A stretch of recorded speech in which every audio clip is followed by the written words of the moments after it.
السلام علیکم ورحمۃ اللہ وبرکاتہ۔ عزیز طلبہ، غزوہ خندق کے تعلق سے احادیث کا درس ہو رہا ہے۔ جمعرات کو ایک حدیث میں نے پڑھائی تھی اور اس کے تعلق سے ایک وعدہ میں نے کیا تھا، تو آج اسی وعدے کے مطابق کچھ اہم باتیں بتانا چاہتا ہوں۔ وہ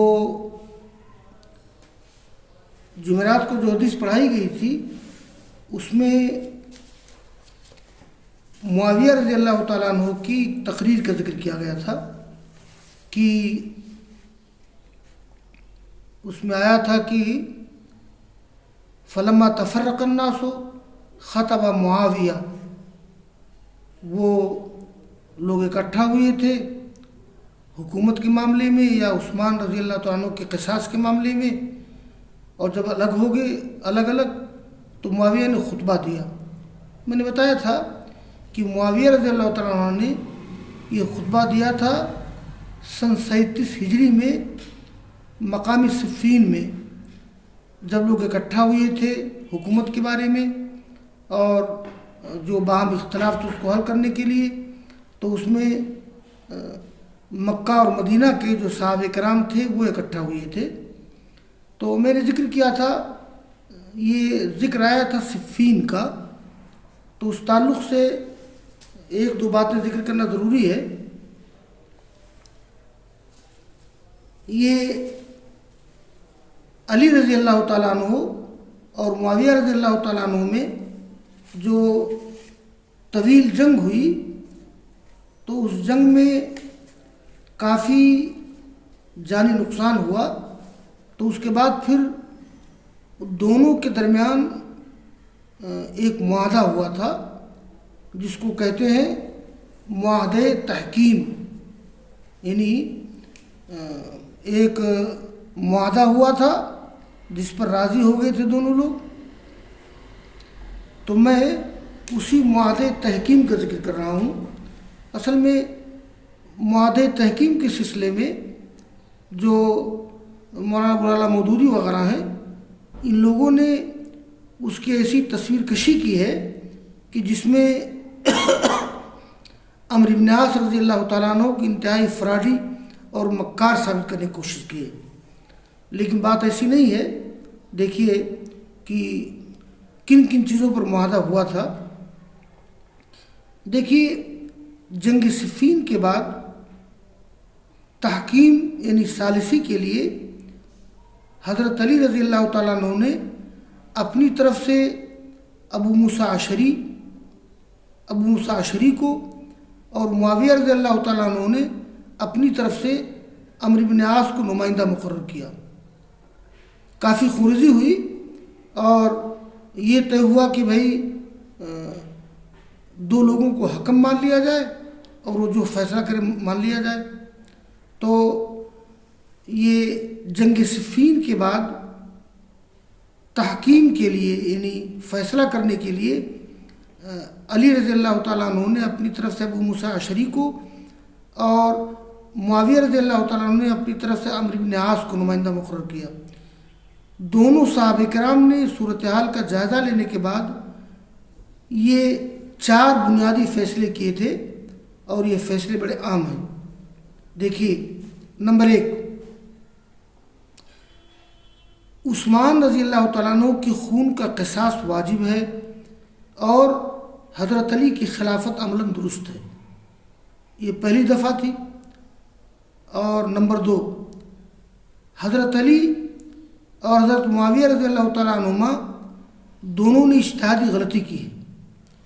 حضرت علی نے اپنی خلافت کی آئینی حیثیت تسلیم کروانے کے لیے تلوار اٹھا کر، اور حضرت معاویہ نے قصاص کا معاملہ اپنے ہاتھ میں لے کر، لہذا دونوں حضرات کو ان کے موقف سے معزول کیا جاتا ہے، یعنی حضرت علی تلوار روکیں اور حضرت معاویہ قصاص کا معاملہ اپنے ہاتھ میں نہ لیں۔ یہ دوسری بڑی اہم دفعہ تھی۔ دوبارہ پڑھ دیتا ہوں، میں ذکر کر دیتا ہوں۔ نمبر 2، حضرت علی اور حضرت معاویہ دونوں نے اجتہادی غلطی کی ہے۔ حضرت علی نے اپنی خلافت کی آئینی حیثیت تسلیم کروانے کے لیے تلوار اٹھا کر، اور حضرت معاویہ نے قصاص کا معاملہ اپنے ہاتھ میں لے کر، لہذا دونوں حضرات کو ان کے موقف سے معزول کیا جاتا ہے۔ یعنی حضرت علی تلوار روکیں اور حضرت معاویہ قصاص کا معاملہ اپنے ہاتھ میں نہ لیں۔ یہ طے ہوا تھا کہ دونوں کو ان کے موقف سے معزول کیا جائے۔ نمبر 3، دونوں باتوں کا فیصلہ صحابہ کرام کی اجتماع عام میں ہونا چاہیے۔ نمبر 4، جب تک فیصلہ نہیں ہوتا فریقین اپنے اپنے علاقے کا نظم و نسق چلاتے رہیں اور ایک دوسرے کے خلاف جارحانہ کارروائیاں ترک کر دیں۔ یہ 4 عام فیصلے ہوئے تھے، اور اس میں ایسی کوئی بات نہیں ہے کہ جس میں کوئی فریق کسی کو دھوکہ دے۔ مذکورہ بالا فیصلہ اجتماع عام میں سنایا گیا، جسے فریقین نے بخوشی قبول کر لیا۔ یہ تو ہو گیا معاہدہ تحکیم۔ اب یہ حضرت علی رضی اللہ تعالیٰ عنہ کے گروپ میں کچھ ایسے لوگ تھے جو بہرحال اتفاق و اتحاد پر راضی نہیں تھے، نہ کسی معاہدے پر راضی تھے۔ وہ لوگ چاہتے تھے کہ جنگ ہونی چاہیے۔ یہ کون لوگ تھے؟ یہ سبائی لوگ تھے۔ سبائی لوگ جنہوں نے حضرت عثمان کو قتل کیا تھا، وہ یہ نہیں چاہ رہے تھے کہ صلح ہو جائے، اس لیے کہ صلح ہو جانے کے بعد سبائیوں کی خیر نہیں۔ لہذا جنگ صفین سے واپسی پر حضرت علی رضی اللہ تعالیٰ عنہ کے لشکر کے بعض لوگوں نے ثالثی یعنی تحکیم کو مسترد کرتے ہوئے کیا کہا؟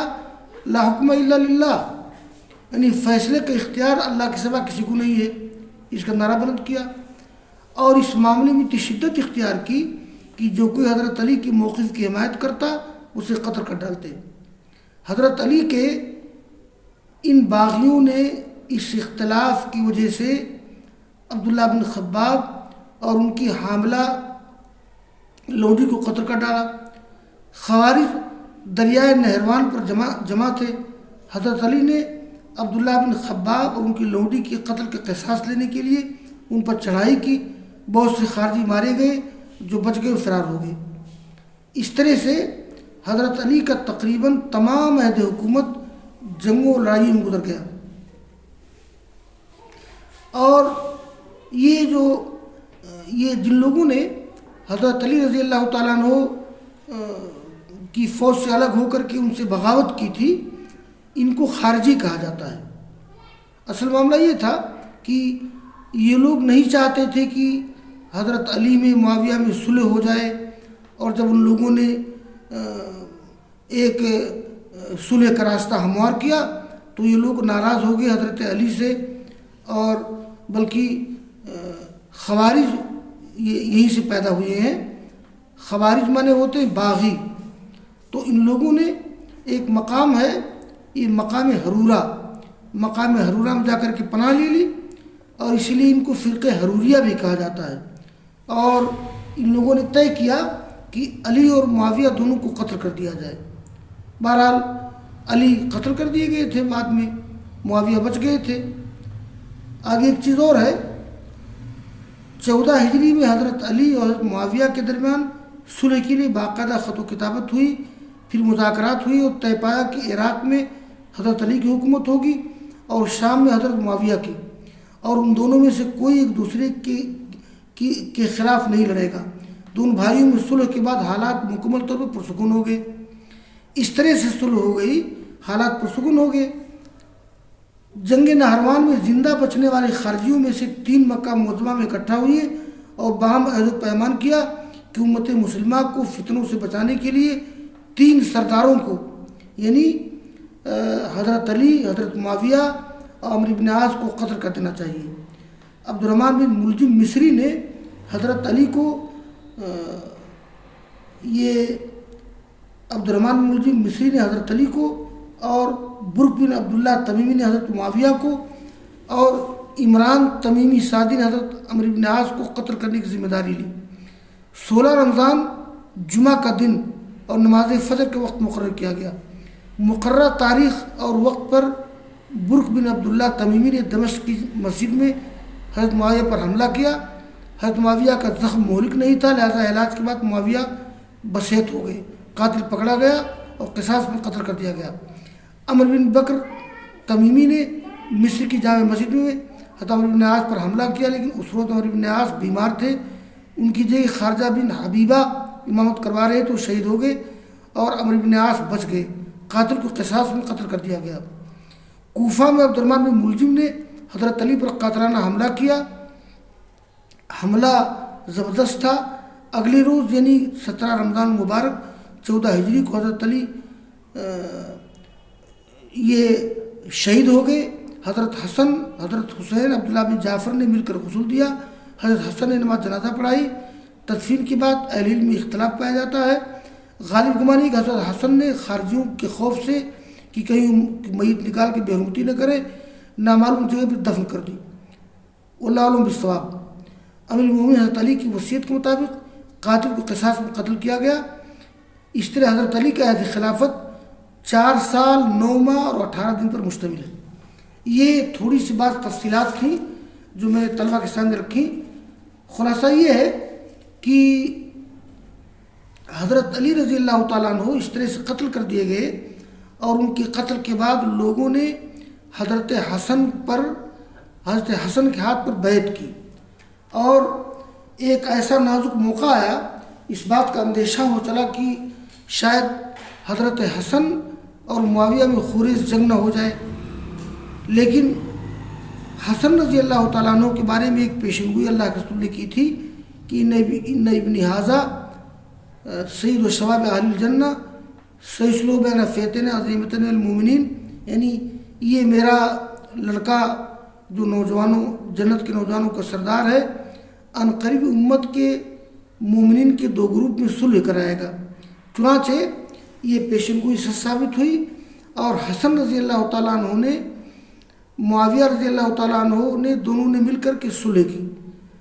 معاویہ نے ایک سادہ کاغذ حضرت حسن کو دیا کہ جو چاہیں شرطیں لکھ لیں، مجھے منظور ہے۔